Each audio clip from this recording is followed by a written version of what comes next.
Short. Strong. Espresso English. Fuel your day. Let's learn. Imagine this. It's a lazy weekend afternoon, and you've invited your friends over to relax together. But suddenly, the choices split the room. Some want to just chill on the couch, watching shows or live streams. While others feel restless, needing to get up and do something. Maybe cooking, playing games, or some hands-on activity. It's like the ultimate watching or doing showdown. This episode is perfect for B1 level learners, but beginners, don't worry, you'll pick up plenty too. Whether you prefer sitting back or jumping in, we've got you covered. And there's one surprising thing we discovered about why people pick one or the other. It's not just a random choice. It actually reveals something deep about your personality and how you relax.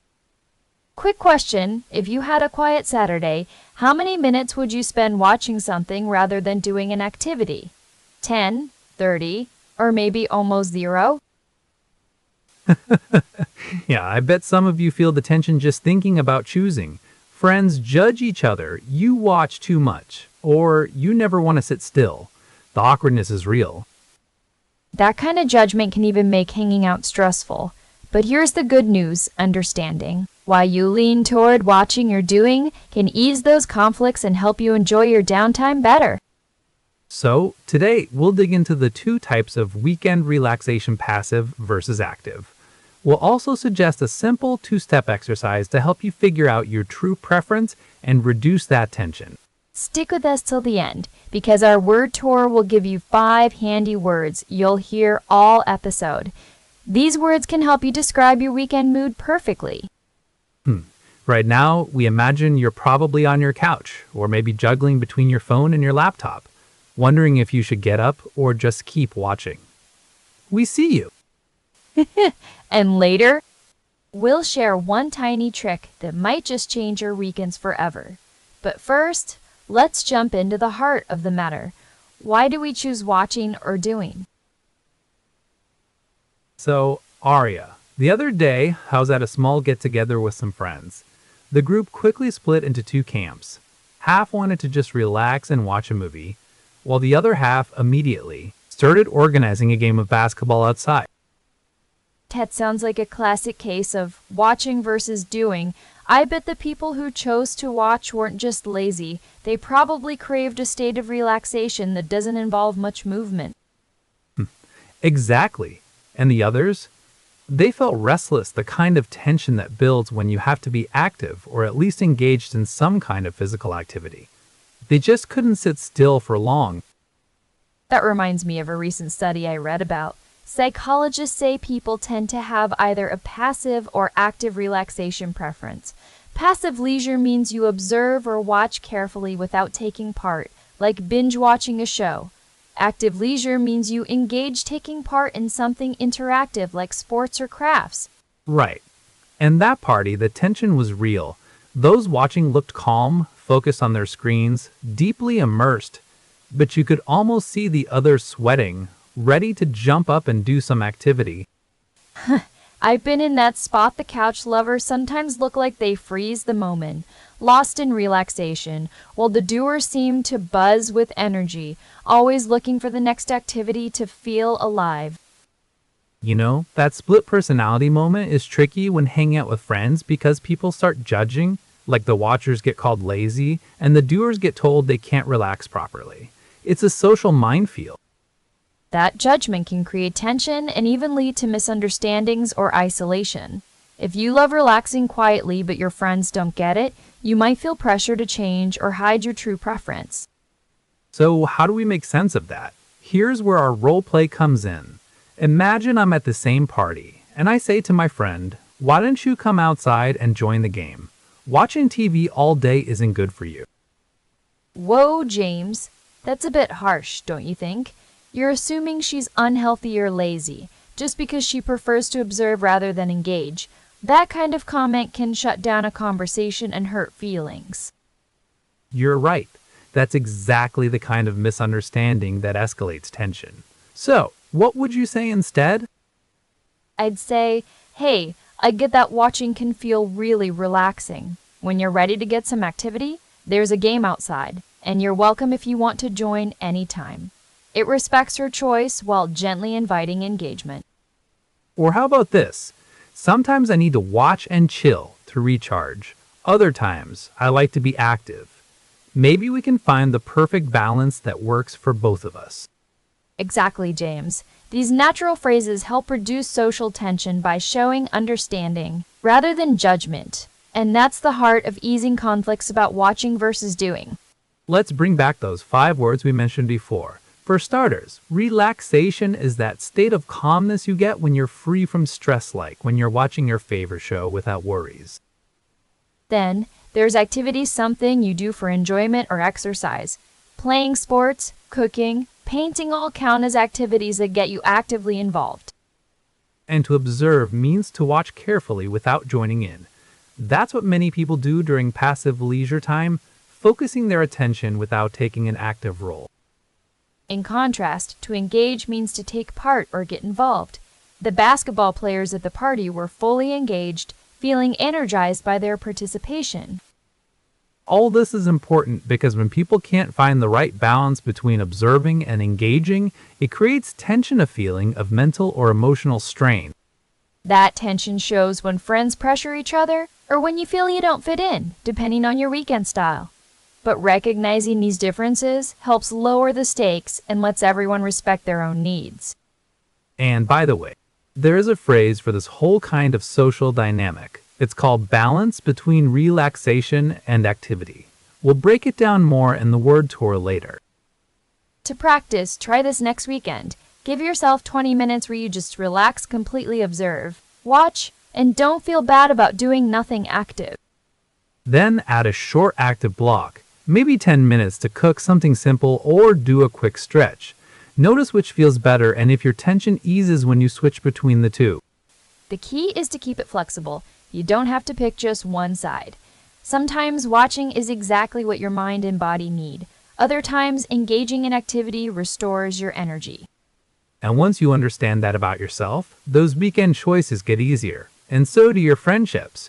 You can enjoy your own relaxation style without guilt or awkwardness. Plus, friends might stop calling you lazy or too hyper. Instead, everyone learns to respect how you truly relax. So James, we've heard a lot about people either loving to relax by watching or needing to actively do something. But don't you think sometimes this split causes more tension than it should? What's your take? Honestly, I think people who just want to watch and do nothing miss out on real enjoyment. Activity gives you energy, a feeling of achievement. Sitting still all day, that just leads to boredom and tension. I get that, but I have to disagree. Watching can be a meaningful relaxation. Not everyone recharges by moving around. Sometimes observing quietly helps calm the mind more than activity ever could. But wait, don't you think that kind of relaxation is temporary? Like a quick fix? If you only observe, you're not truly engaging with life or learning new things actively. That's missing the point, James. Engaging doesn't always mean doing physically. Sometimes the brain needs downtime. It's part of self-care. Overdoing activities can increase stress, not decrease it. Maybe. But look at studies on exercise activity releases endorphins that reduce tension and improve mood. So doesn't that suggest doing stuff beats just watching? True, exercise has benefits. But what about people who feel overwhelmed by constant activity? For them, observation, like watching nature or listening to music, brings a deep sense of relaxation and peace. I see your point, but isn't that just avoiding responsibility or being lazy? Sometimes people say they prefer watching just to escape rather than deal with real life. That's a stretch. Choosing relaxation style isn't about laziness. It reflects different psychological needs. Some need engagement through doing, others through watching. Both are valid ways to cope with tension. Okay, but doesn't too much watching lead to isolation? People stuck in front of screens miss social interaction that comes from joint activities. Isn't that a problem? It can be, but watch and share content together can also be bonding. And not all activities are social. Respecting different ways to relax avoids judgment and tension among friends. Fair enough. So maybe the trick is balance? Neither watching nor doing alone is perfect without some overlap. Exactly. That's why we suggested trying both 20 minutes purely observing, then a little active engagement. It helps you learn what really relaxes you without pressure. I admit, I'm going to try that. Maybe I'll watch a show without guilt, then do that simple drawing thing you mentioned. Spot on. And if that eases tension instead of creating it, you found your sweet spot. So, in summary, both ways have pros and cons. The key is to understand your own needs, avoid judging others, and find your personal mix to reduce tension. And with that understanding, we can stop the lazy or restless labels that cause real strain in friendships. Knowing your style helps you relax better and heal those social tensions. So, why not give yourself permission to both observe and engage? You don't have to be all one or the other. Life's richer when you allow both sides. Well said. And remember, tension from these differences isn't a failing. It's a chance to practice empathy for yourself and your friends. That's a good point. I guess next time when my friend wants to just watch, I'll try not to push for activity. And maybe she'll meet me halfway. That's the spirit. Small steps toward balance can make weekend time genuinely relaxing for everyone. We've covered a lot about watching versus doing and how both styles bring different kinds of relaxation and tension. Right. Sometimes you just need to observe quietly. Other times you want to engage actively. Both are okay. Up next is our word tour, where we'll explore 5 key words that perfectly describe these weekend moods and choices. These words will help you talk about your own relaxation style and maybe explain it to your friends better. You know, James, talking about weekends makes me think about the word relaxation. It's more than just resting, right? Absolutely. Relaxation is that peaceful state when you feel calm and free from stress, like when you finally put down your phone and just breathe. Exactly. It's that moment your mind and body say, "Okay, I'm good now." That's why some people prefer passive relaxation, just sitting back and letting time slow down. But then there's the flip side, activity. We mentioned it earlier. It's anything you do for enjoyment or exercise. It could be playing basketball, painting, or cooking a new recipe. Yeah, activity often brings energy and can boost your mood. Sometimes you need to get moving to really relax afterward. And it's interesting how these two, relaxation and activity, are almost like balancing forces. Right. Like yin and yang of our weekend vibes. And speaking of watching or doing, there's that important word, observe. It means to watch carefully without joining in. That's a perfect word. When you observe, you're fully paying attention but not participating, like watching a documentary or people watching at a park. An observation isn't passive laziness. It's active noticing, which helps you learn and appreciate details you might miss otherwise. Which leads to our next word, engage. That's when you take part or get involved in something, right? Exactly. Engage is about jumping in, whether it's joining a game, helping cook dinner, or even starting a conversation. So if you're not just sitting there but really mixing it up, you're engaged. It's that feeling of being part of the action, not just on the sidelines. And finally, there's tension. It's that feeling of mental or emotional strain. You know, when your shoulders get tight just thinking about weekend plans. Oh yes, tension is a sneaky one. It comes from feeling pulled between what you want to do and what others expect you to do. Or even from judging yourself, like feeling lazy for watching too much or anxious for moving too much. That's why knowing if you lean more toward observing or engaging helps ease that tension. It lets you accept your own way of relaxing instead of struggling against it. Yeah, understanding. These words really paints a clear picture. Relaxation and tension, observation and engagement, passive watching and active doing, it's all connected. And that balance can make your weekends feel more peaceful and satisfying. Knowing this also helps you explain yourself to friends without awkward misunderstandings. Right.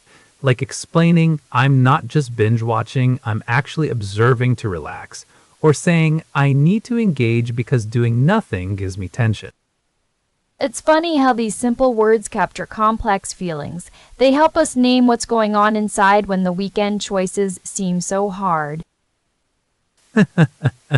And now, whenever someone asks why you're sitting still or moving too much, you got the perfect vocabulary to explain your style. Exactly. No more your lazy or your restless labels. Just clear words that make sense of what you really want. And that clarity brings freedom. Freedom to relax your own way without guilt, and freedom to respect others' ways too. So weekends can become less about conflict and more about connection to yourself and the people around you. It all starts with recognizing and speaking these 5 key words: relaxation, activity, observe, engage, and tension. And now, when you plan your perfect weekend, you'll know exactly what you need and how to say it. Try thinking of these words next time. Observe how you feel during relaxation or activity. Notice any tension and decide if you want to engage more or just watch. That kind of self-awareness is a game changer. It can turn a confusing weekend into a truly refreshing one. No stress, just balance. And that is the best way to recharge. Thanks for exploring these words with us. We hope they bring more calm and fun to your weekends. So, to wrap up, today we explored how people lean toward either watching or doing during their weekends, and how this reveals deeper parts of our personality and needs. We talked about the tension that comes from these differences feeling judged for being too passive or too active, and how understanding those feelings can help reduce that strain. Here are a few simple tips that might help you find your own balance. First, try giving yourself about 20 minutes just to relax and observe without feeling guilty. Then add a bit of activity, something small, like drawing, cooking, or stretching. Notice how you feel in each phase and learn what really refreshes you. I remember one weekend when I forced myself to be active all the time. I ended up exhausted and frustrated. But when I allowed myself to just watch a movie, honestly, that relaxation reset my whole mood. Same here. I usually push for doing but gave observation a real chance, and it surprised me how calming it was. Mixing both helped me enjoy my downtime more fully. So whatever your style is, don't be afraid to experiment. You might even discover parts of yourself you hadn't noticed before. Before you go, we want to hear from you. Tell us in the comments, which do you prefer on the weekends watching or doing, and what surprised you most about today's episode? We read every single comment and love hearing your thoughts. It really helps us create episodes that matter to you. Thanks so much for listening to Espresso English Podcast. We hope this conversation helps you find more ease and joy in your weekend. Next time, we'll dive into how mindfulness can improve your communication. Skills another step toward a better you. Until then, take care, find your balance, and enjoy every moment. Thanks for being with us. Bye for now.